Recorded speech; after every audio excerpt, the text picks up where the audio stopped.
Alors, il y a 25 listes aux élections européennes dans le sud-ouest, l'Eurorégion qui nous concerne, avec des noms plus ou moins connus. Donc Michel Alliot-Marie pour l'UMP, Sandra Torre-Moca pour Lutte ouvrière, Louis Alliot pour le FN, Jean-Luc Mélenchon pour le Front de gauche, Philippe Poutou pour le NPA, un nouveau parti anticapitaliste pour ne citer que. Est-ce qu'on peut s'attendre à des surprises pour autant et voir, pourquoi pas, certains partis percer comme Nouvelle Donne par exemple? Alors, la difficulté tient au mode de scrutin. Pour avoir la chance d'obtenir un élu, il faut quand même un score relativement significatif. On peut le rappeler peut-être 8% à peu près.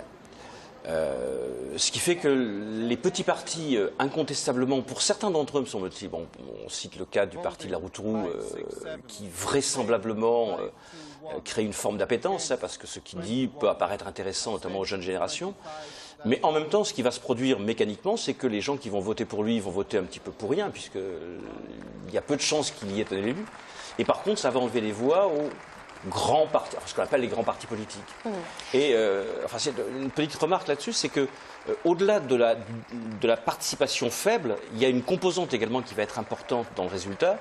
C'est le pourcentage de voix obtenus par les petits partis qui sont presque pas des voix inutiles. C'est une nouvelle donne en tous les cas. Mais Jean-Michel Ducomte, quels sont finalement les grands enjeux de ce scrutin?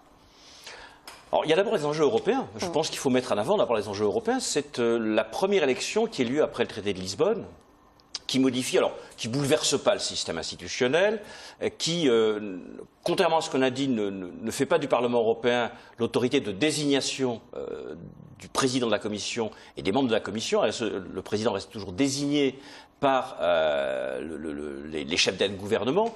Par contre, ce qu'a introduit le traité de Lisbonne, c'est que le choix doit se faire en fonction du résultat des élections européennes. Donc le parti politique qui aura obtenu le score le plus important obtiendra naturellement la présidence de la Commission. Le temps passe très vite, on doit arrêter là. Merci pour vos éclairages, Jean-Michel Ducomte.